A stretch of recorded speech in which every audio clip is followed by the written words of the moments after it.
This is Healthcare's Missing Logic podcast, episode number 160. Today, our special guest is Dr. Natasha Beauvais, a board-certified family physician. Natasha has a passion for healthy bodies and minds and growing strong teams, so stay tuned.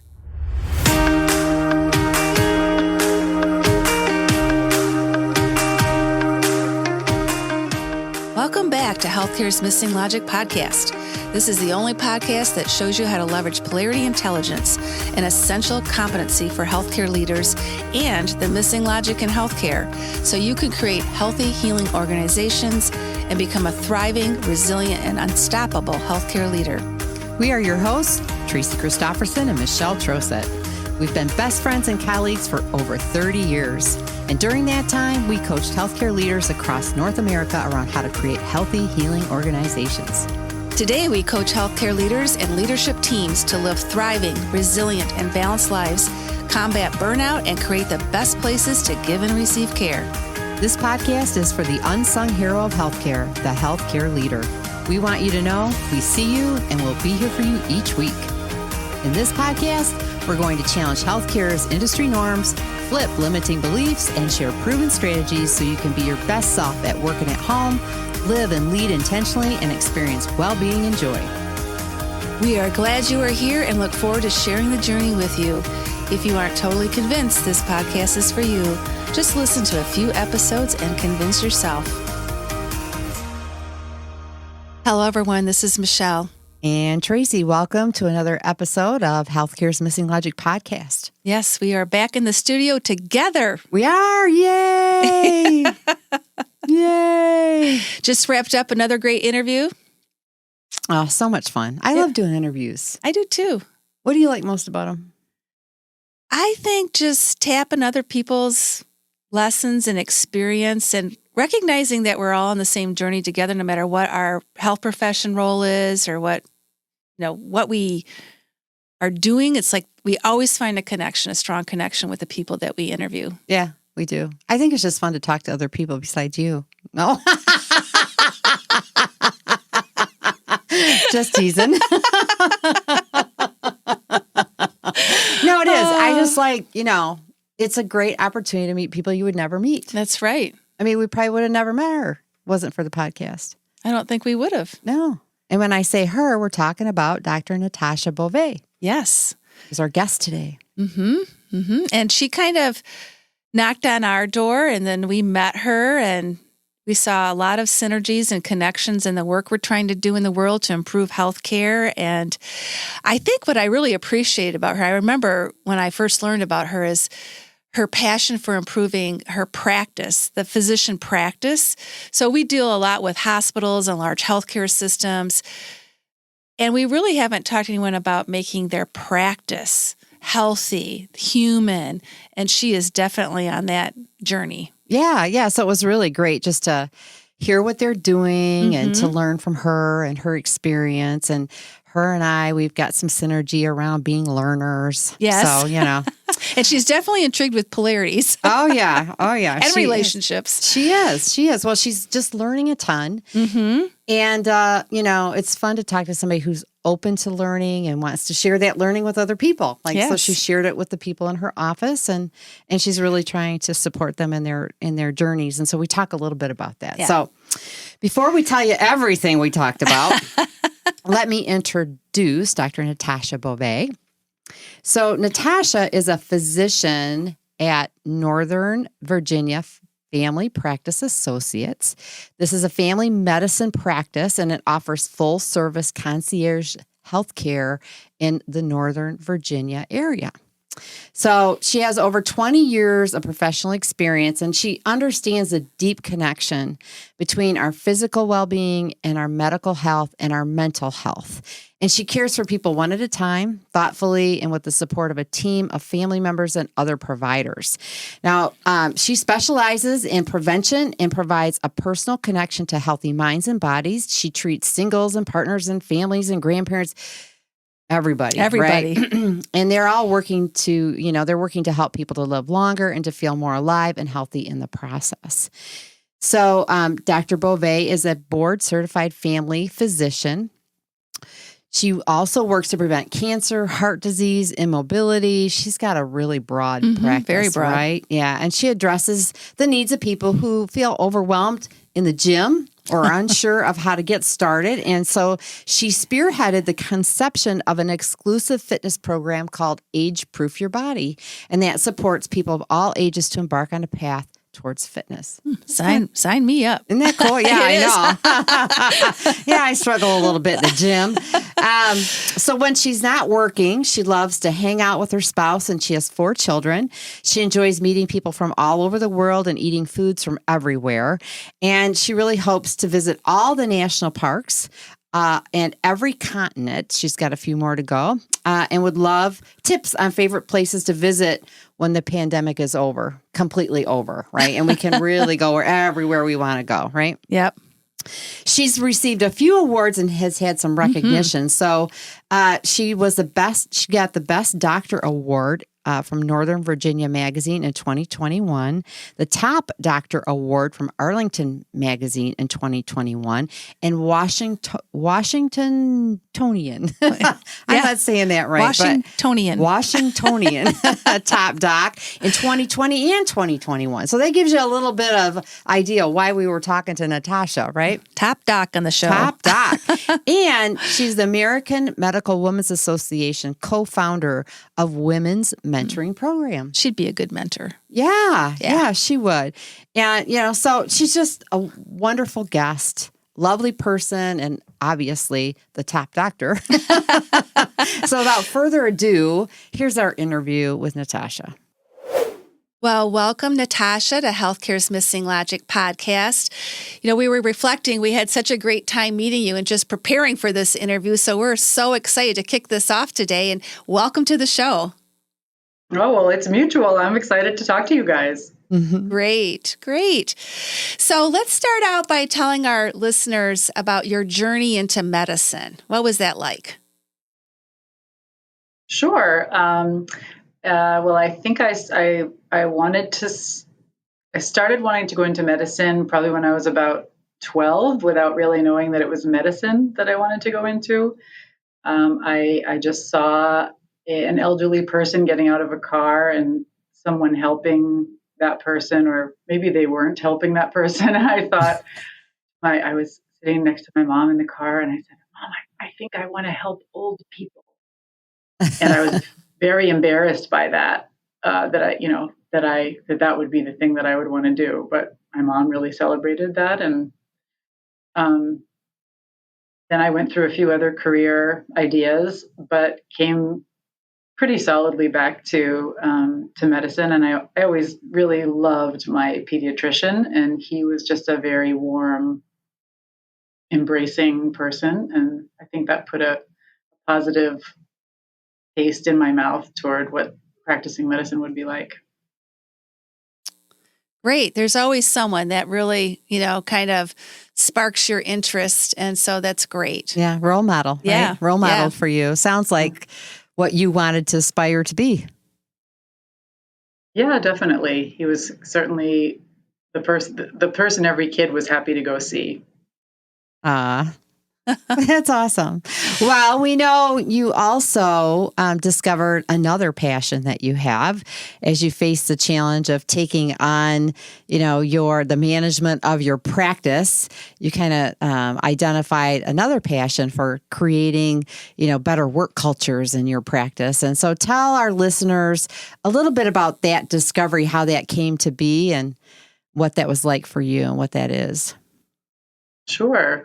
Well, I had been working in my practice for about 7 years when my boss retired, and he asked me to take over for him, which was a lovely gift that he gave me.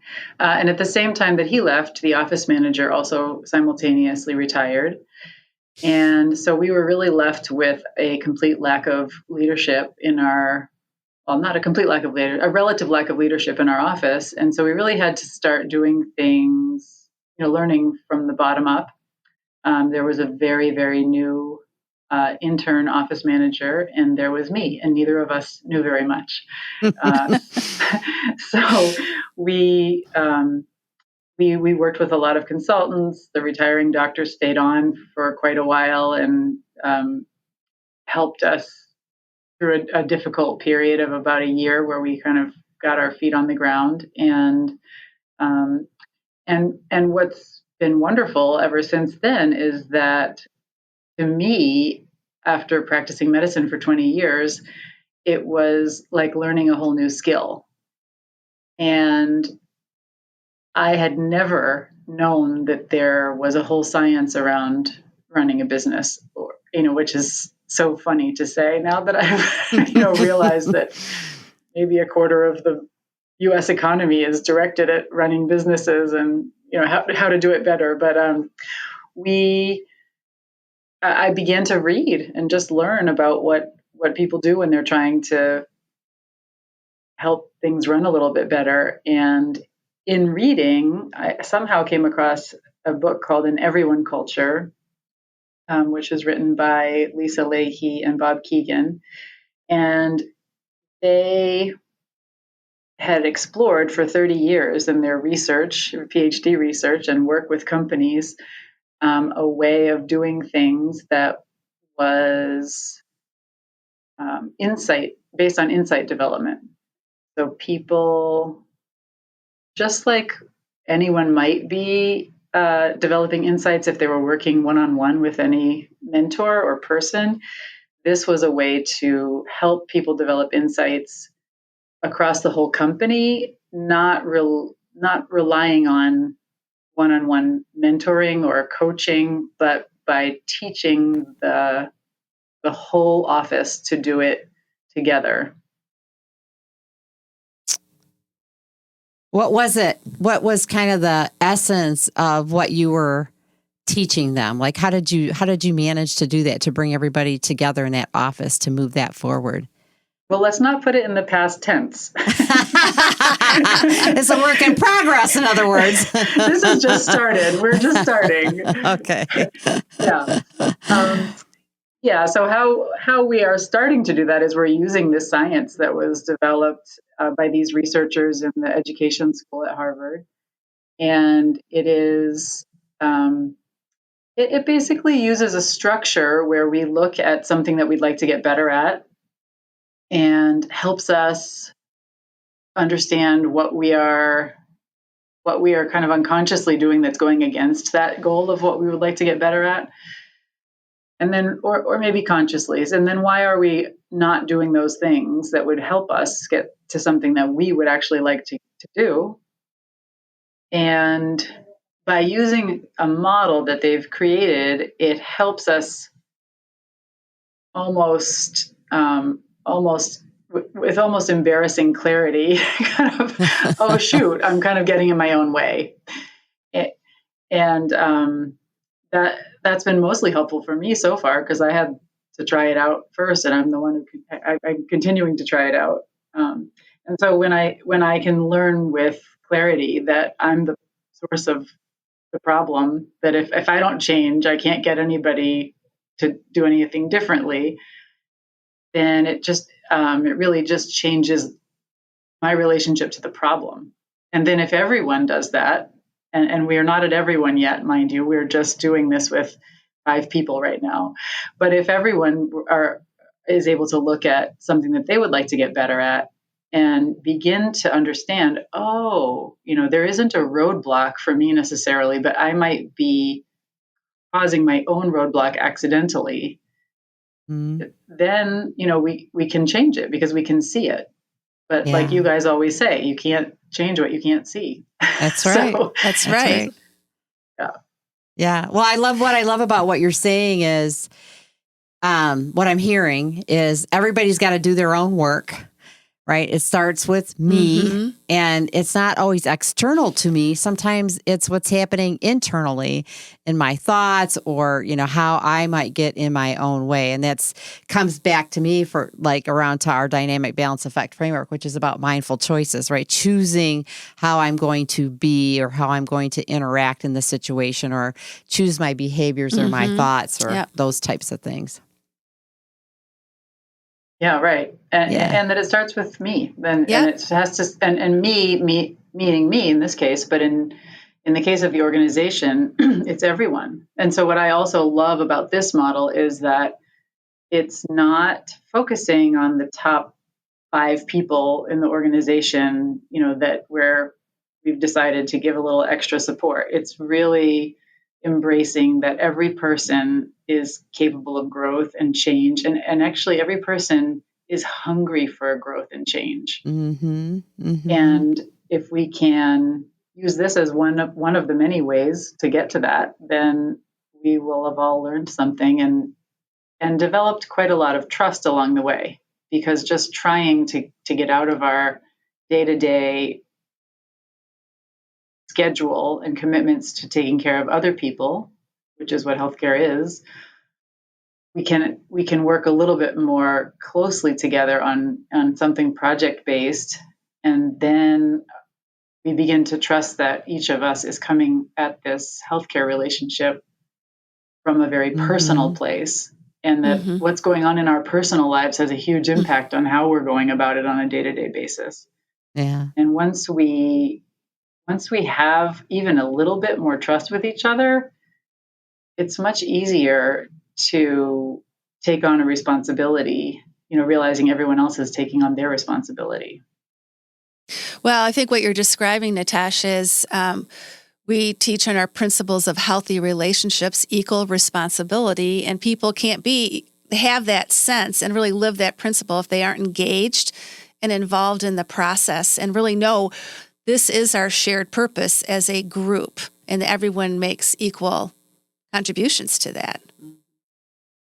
Right, well, because if you're going to believe that there's equal responsibility, you have to be trusting that the other person on any side of that equality equation is trying their best to hold their duties and responsibilities up high as well.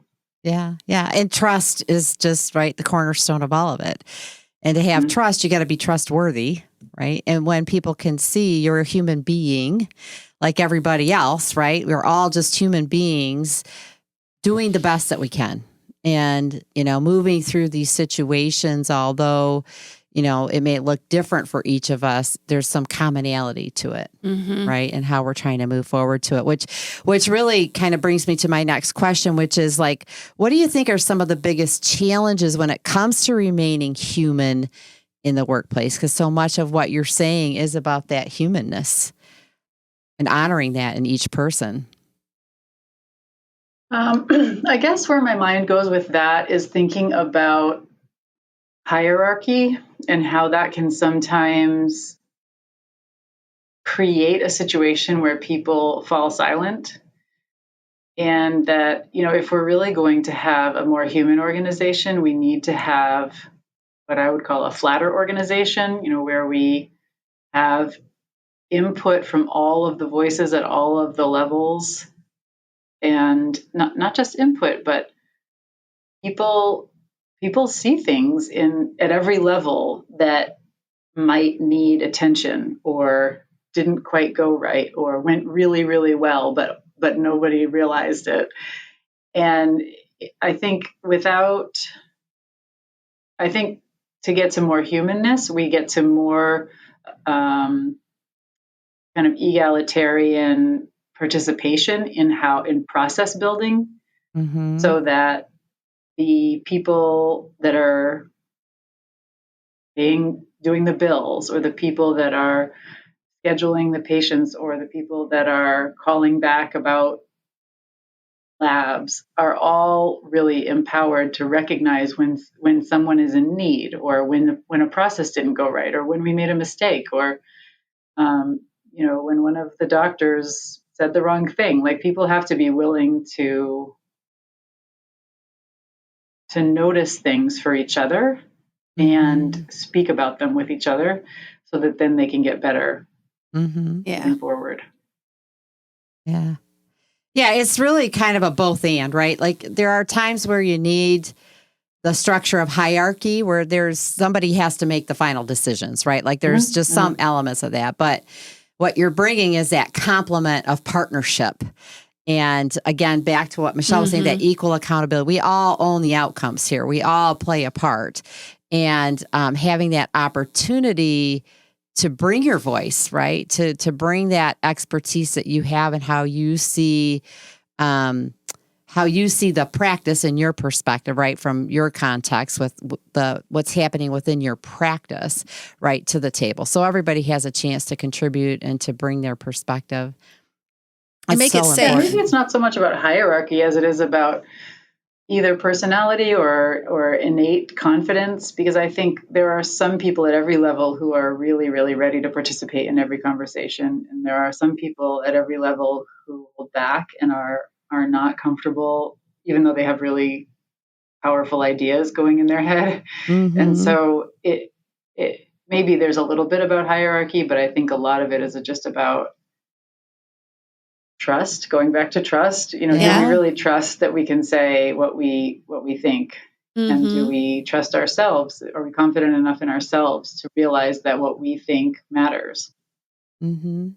Well, that circles back to how we can get in our own way, right? If we're not confident in ourselves, then we don't bring our voice, then everybody misses out. So again, it's that kind of, sometimes it's us, not the environment that we're in, that's kind of creating a roadblock to making that contribution or having more of a contribution or more of an impact maybe in the environment. Mm-hmm.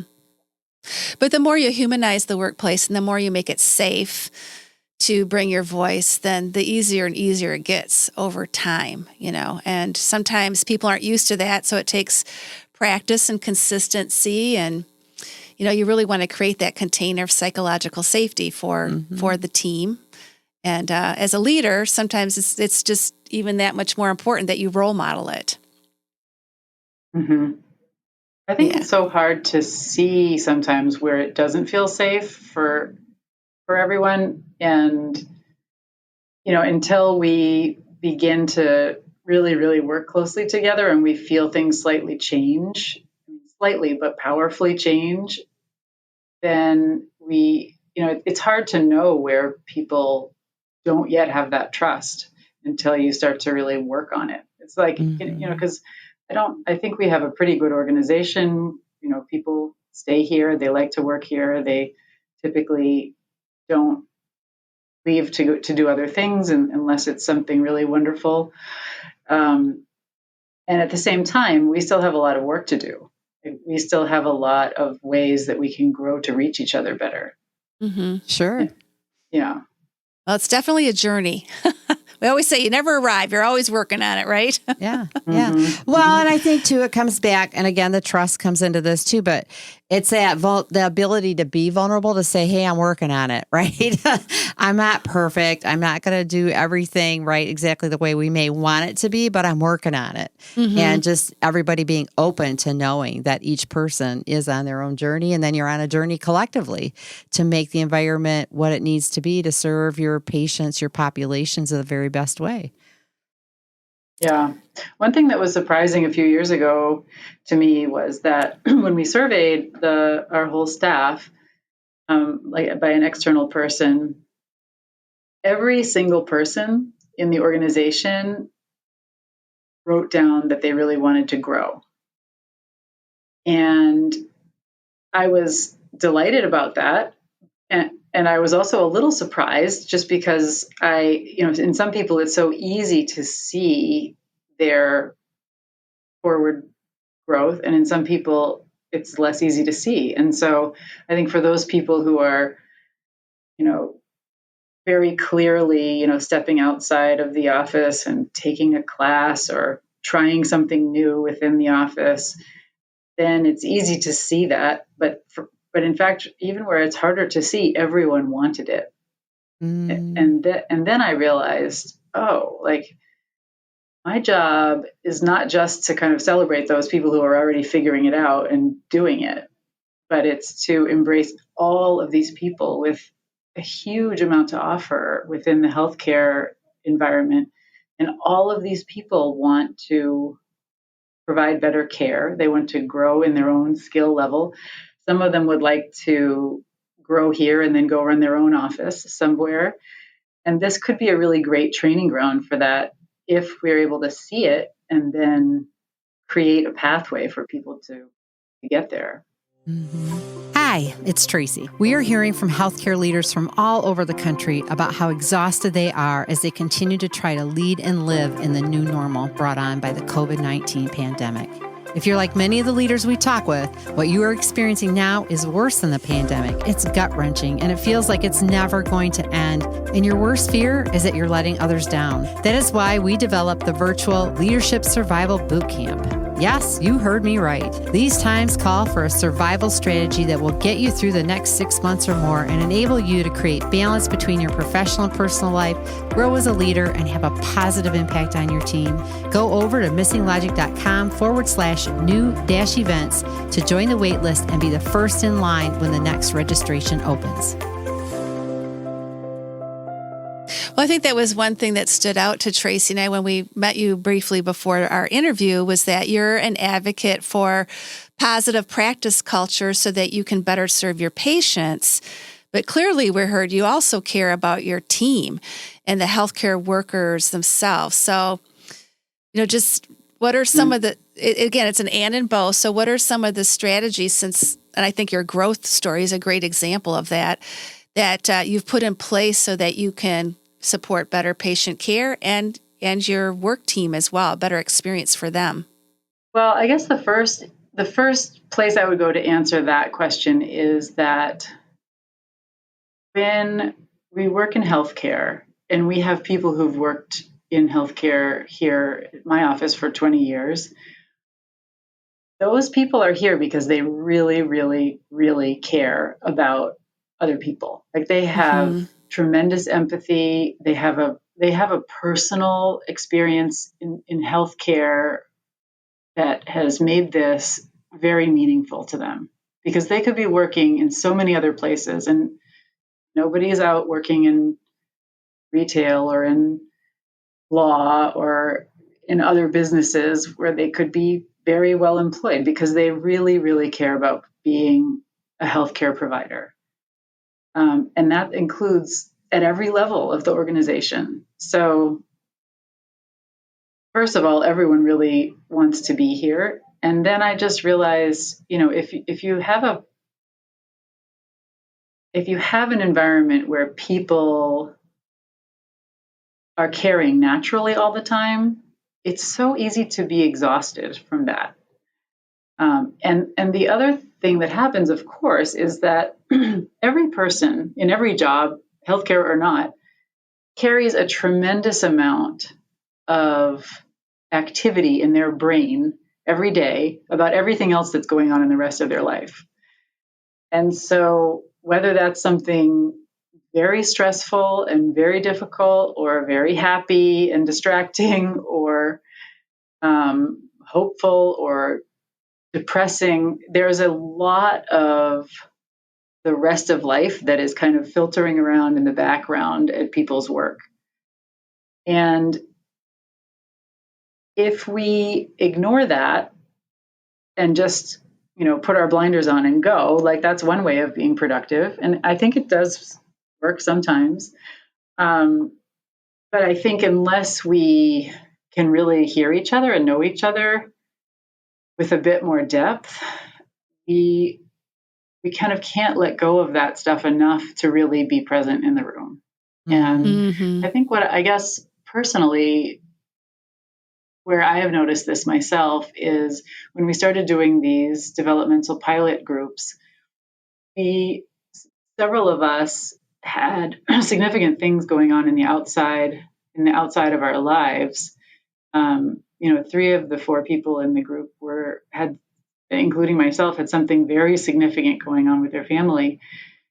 And suddenly, by just even mentioning that was happening, we weren't working on those issues, but we checked in with each other at the beginning of these meetings, and we shared even just 2 minutes of that.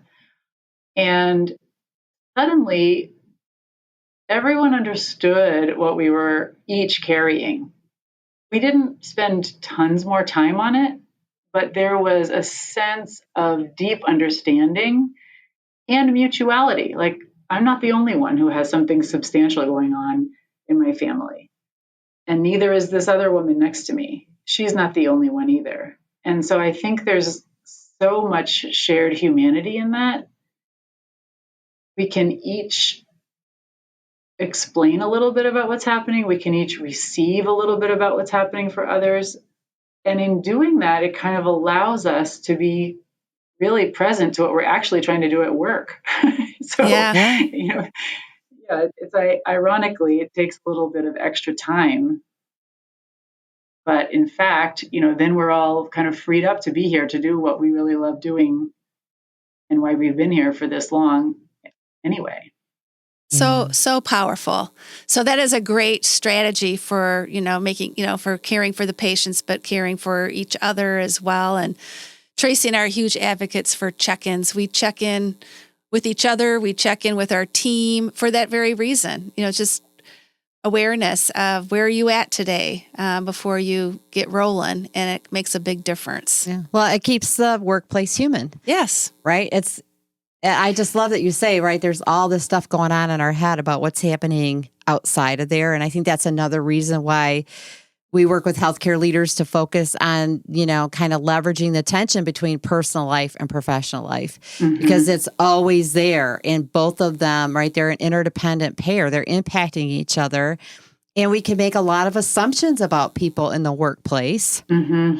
When we don't know what's happening in their personal life, right? But when we have that opportunity to just share and be vulnerable with each other a little bit, then we realize we're not alone. Like you said, I'm not alone. I'm not the only one that's got stuff, right? We've all got stuff. And then you just, you're a little bit, I think what we've experienced historically when those things happen is you're a little more compassionate. You're a little more open. You're a little bit more, forgiving. You're a little bit more empathetic with each other when you see each other as a human being versus somebody who has a role who they need to fulfill in the workplace. Yeah. Yeah. And that compassion, I think we feel naturally because that's why we're in healthcare. We have some compassion, right? Sure. And so I think it's really natural for people to want to be offering that to patients because that's kind of what healthcare starts out as. But to be really received in a compassionate way from other coworkers, it creates a connection, but it also creates a freedom. It's like, okay, they understand me, and now I can go forward. Yeah, exactly. Yeah, exactly. Well, let's talk about another challenge in healthcare, something called a pandemic. So we wanted just to check in with you on this too, Natasha. Obviously your practice, just like every other group of healthcare providers across the country, has had tremendous lessons through the pandemic. And what are some of your greatest hopes of how this collective experience we've all had can accelerate improvement in our cultures, our human development? What are you hopeful that we'll take away from this? Well, one thing is just realizing that we as healthcare providers can be helpful inside the exam room and out of the exam room. And I think one thing COVID accelerated for all of healthcare in the developed world is that we now can do it remotely, which means we can make it accessible. On a one-to-one, we can make it accessible to people that couldn't come in before. But the other thing that really dramatically changed here was that the first 2 months of COVID during 2020, when there was just so much, a fire hose of information every night about what was going on. How do we protect ourselves? How is this thing transmitted? Should we wear this? Should we wear headgear? Should we wear booties? Should we wash our hands and ride? What should we be doing? Yeah. And how to keep our staff safe and how to keep our patients safe. And the information kept changing really daily. And so we recognized that we had to get that message out to our patients quickly and began doing online town halls for our patients. And, this was at a time when we had just been trying to learn how to get outside the office physically to go, to a community center to offer education or to go into a nursing home to offer education. And we couldn't do that anymore because we couldn't go physically. But it accelerated our ability to get out of our own, proverbial office, because we were able to then offer that to a lot of patients all at once. And so I'm not sure if that tells us how humanity will be better in the future after COVID, but that really was a personal change and a professional change and orientation shift, I think, that we had here. How are we going to how is COVID going to create better humanity in the future? I'm going to have to really noodle on that one. I don't know if I have a good answer yet. Another thing that's evolving, right? That's right. Wait, we're just still trying to figure that out, maybe. I think so. But I think what you bring up is really important, is we've been able to leverage a technology that's been there, but there was nothing that really pushed us over that line to do it. And now we are seeing the benefits of it. And hopefully it's something we'll continue to leverage to be able to reach patients and not have, have their care be limited to in-person experience, but also to really leverage that virtual experience to help them and better their health as well. Yeah, I mean, that actually helped us really learn this developmental method, probably in a way that's more thorough than what it would have been if we had done what we were originally intending to do, which was have a team come in and do a presentation for the office and have an experience, which then ends. Because when you're limited to somebody flying in from out of state to work with you, you're not going to do it very often. But if you could engage with them, once a week or once a month online for an hour, with very, very minimal cost, boy, there's a lot to learn from those people, and the relative expense is dramatically cheaper, and so we can really grow faster when we're using those resources, because it's less time consuming and more accessible. Yeah, there you go. Benefits. It's always something good that comes out of, challenges, I think. So it's just, you got to look for them, right? And I think that's a great example of, leveraging resources in different ways and some of the great things that have come out of that. Well, we're kind of at our missing question time now, Natasha. We've kind of told you that we like to ask some missing questions at the end of our time so that our listeners can kind of get to know you even more on a personal level, since we've spent quite a bit of time talking about your practice and kind of the difference that you're making there. So we just got 3 fun questions to ask you. Nothing tough. You can handle it. So sure. I'm going to start out and ask a couple, and then Michelle's going to ask one. Okay. So the first missing question is, what do you and your family like to do most living in Northern Virginia? Ironically, Tracy, the thing we like to do most is to get out into the country. We like to go outside. We like to be in the woods. There's lots of parks right around here, and we spend a good amount of time in them.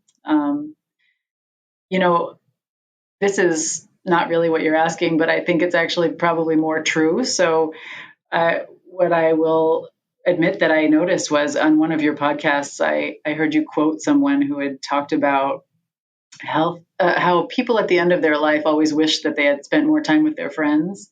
And and that you two both to each other said, well, sometimes those healthcare leaders, they don't even know what that would be like. Ha ha ha. Yeah, she does a pretty good job imitating us, don't you think? She does. Yeah, your podcast is very punctuated by laughter, which is great. But I did think to myself, wow, I think I'm one of those. I love my work.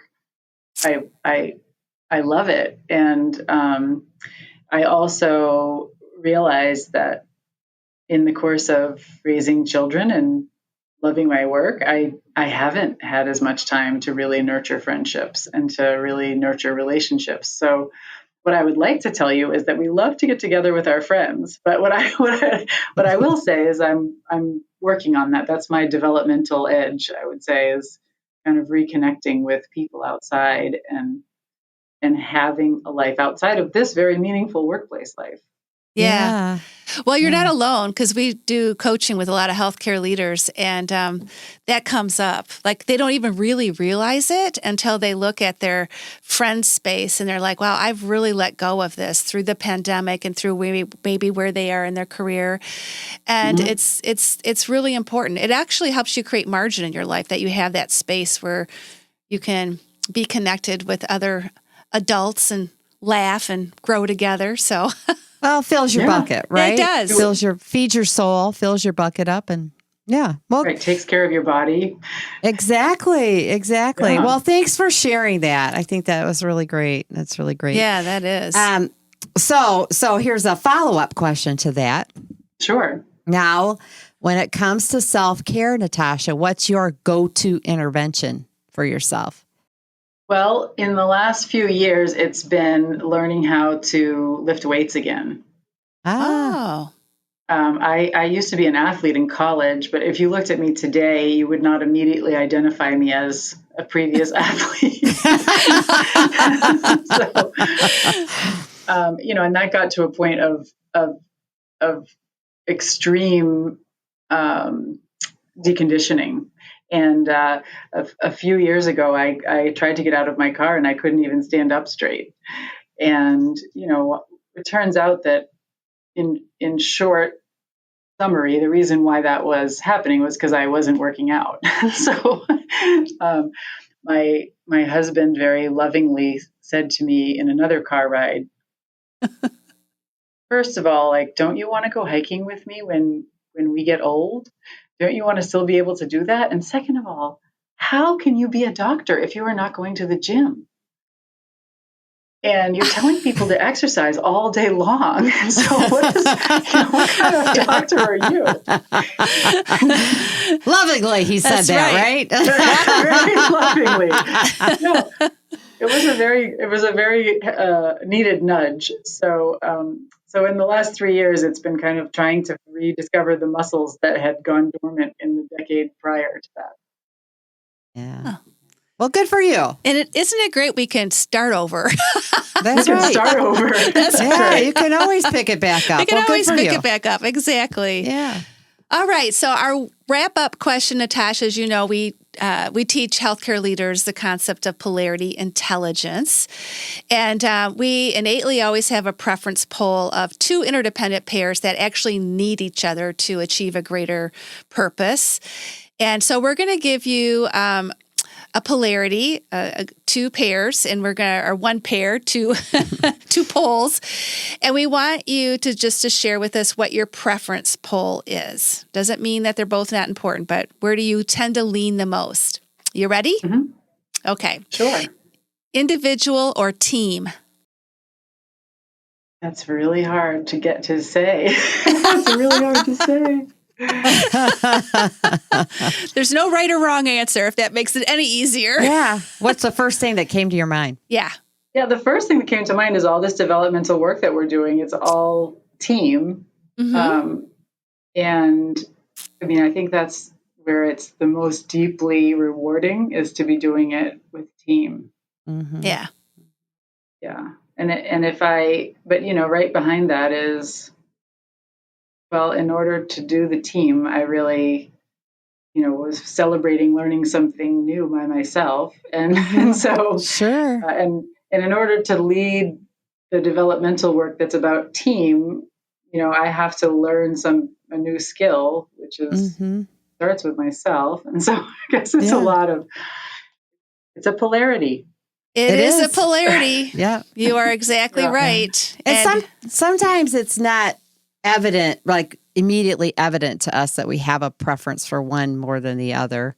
It's just something to pay attention to, because that can be representative of a blind spot that you have, right? When we have a preference, like if you were heavily, like, I just love doing my own self-development, my own personal growth, and just like really lean towards that, it could be a blind spot as to the benefits of the team, right? So we just like to have people recognize sometimes you have that, and it's important to pay attention to. Yeah. Something that I always think of when I'm listening to your podcast, which I've done many times since you invited me to speak on it, and I really enjoy listening to your guests and learning from them. Many of them have this polarity language. They've already been to your courses, they've been certified. And for those of us who don't, I'm wondering if you might just even give a highlight about what either, how everything can be shaped in a polarity, or how both and is the way to look at all these things, or, like, what are your kind of several 3 or 5 kind of basic pearls of polarity thinking that's what you guys are all about? Sure. Well, sure. And we also are having a podcast session coming up on this topic. Oh, good. But I will say for right now, for those people that are just like hanging on their edge right now, what are they going to say? The first step is you have to be able to differentiate between a problem and a polarity. Because if you can't do that, then you're going to be lost all the time, and you're always going to go to your problem-solving mindset, and then you're going to end up with dealing with the same issues over and over again. Mm-hmm. So it's really exercising that muscle, I would say, is really important as far as being able to differentiate the two would be step 1. I think step 2 is really recognizing that it's not a 50-50. And that's where people really struggle with the and both. They think everything has to be 50-50. And especially when it comes to balancing your personal life and your professional life, caring for yourself, caring for your others, caring for yourself as an individual, and caring for your team. So I think it's understanding that, and that you have to have action on both. Otherwise, it's like a crystal ball. You will fail over time. Yeah. I think the other thing is just that it's not problems or polarities. It's both. Mm-hmm. So, that's a polarity in and of itself. Problem solving and polarity, right? Leveraging polarities is really a polarity in and of itself. So there are always going to be problems that have solutions. It's that differentiation is what Michelle brought forth, right? Just being able to tell the difference between the two. And, I think the other thing is just recognizing too what a critical competency this is. That because if you treat a polarity like a problem and you try to solve it, you're going to fail. It's like a universal law, like gravity. It's going to happen. The same things are going to occur over time. You get some initial success when you're trying to treat a polarity as a problem. You might get some positive outcomes, but it won't be sustainable because you're not. The thing you're making me think of is really basically work-life balance. And I remember feeling stuck and caught, when I was much younger, and not even sure if I had a baby yet, but I was certainly caught between how much time I was working and how much time I had to do anything else. And I guess I must have had babies, because I just remember my mother-in-law, who was a very professional person, saying, this is, it's about walking that line between those things. You're never going to feel like you have it figured out. You're never going to have the answer. No, it's unanswerable. Yeah. Yeah. Because they both exist. They're interdependent. They influence each other. Right. And so it's really about leveraging that energy between them. And I think what Michelle was bringing up before, it's not a 50-50 balance, like a weight and scale, right? I have this many pounds on this part of the scale and this many pounds. It's really because it's dynamic. Our lives are dynamic. And you were bringing that up when we talked, right? People have stuff. They have things going on. There are times where we have to give more attention to one area of our life, like during the pandemic, right? Like people had to give more attention. to maybe to work at that point in time if you're a healthcare provider because of all that was happening. And at the same time, you don't want to lose the positive benefits that you get from giving attention to your family or your personal life. So it's learning how to do that in a way that serves you and knowing that and planning ahead. I think that's the other thing, right? You have to be vigilant about this. The only polarity in our lives that's managed for us is inhaling and exhaling. And our body does that all day long, right? That's the kind of the metaphor for polarity. You inhale, you exhale. You have to do both to live. If you don't do both, you're going to die, right? So, but that's the only one. It just happens naturally. Every other polarity has to be leveraged. So you have to recognize it, take the steps to get the best of the benefits of both poles, and be aware of when you're over focusing so that you can course correct. And to your point, that's one of the reasons why we created a boot camp when it comes to the personal and professional life is for healthcare leaders, especially always feel torn, right? You're feeling that tension all the time because of what you're called to do and the passion you have for what you're doing. You can get so wrapped up in being the leader, right? And making a difference that you can forget or let go of the importance of the family, the personal life, the friendships, right? You can kind of start to neglect those things and then you end up experiencing negative consequences from that. So it's that whole dynamic and being aware gives you the power to leverage it. But if you're not aware, they're working on you. When you're aware, you can work with it and leverage it. Yeah, I mean, the science of this is so similar to the science of adult cognitive development. It's just exactly parallel. Yeah.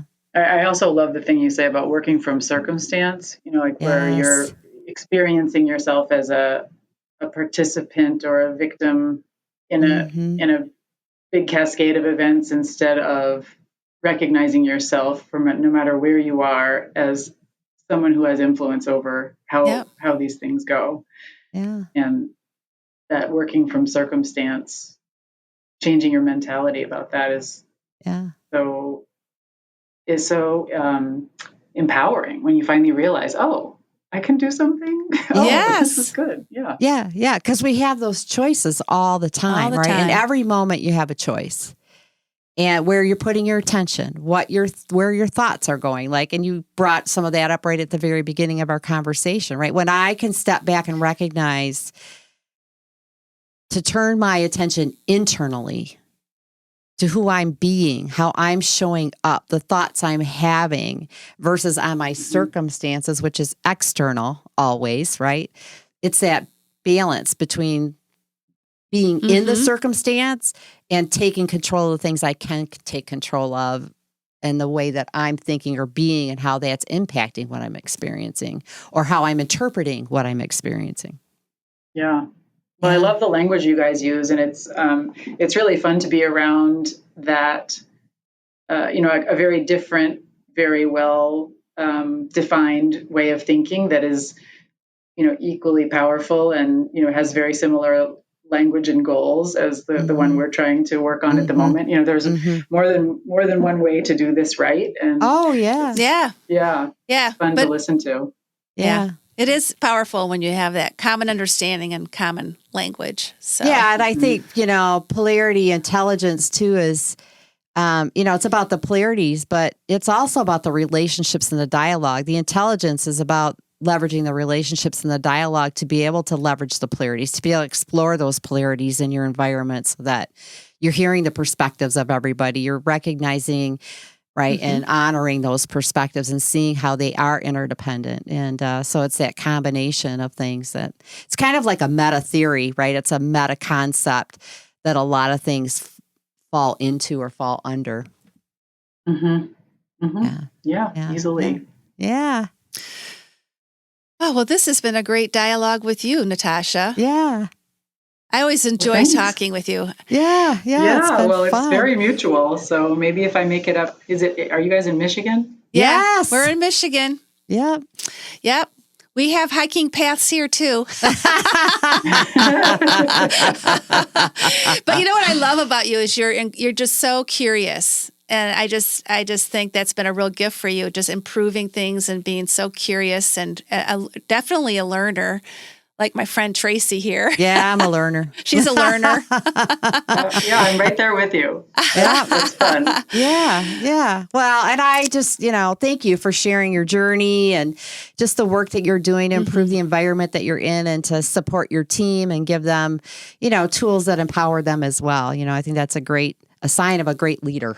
So I just really appreciate that. And thanks for sharing your story. Thank you guys for working with all those leaders. And I haven't even had the chance to work with you yet, but maybe we can in the future. Oh, yeah. Oh, we're counting on it. Oh, yeah.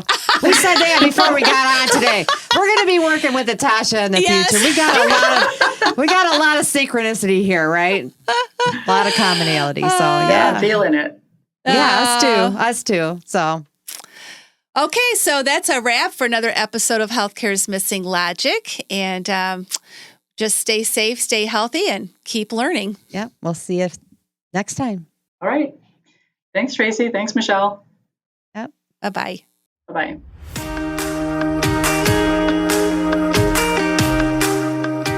We hope you enjoyed this episode of Healthcare's Missing Logic podcast, now a top-rated podcast for healthcare leaders.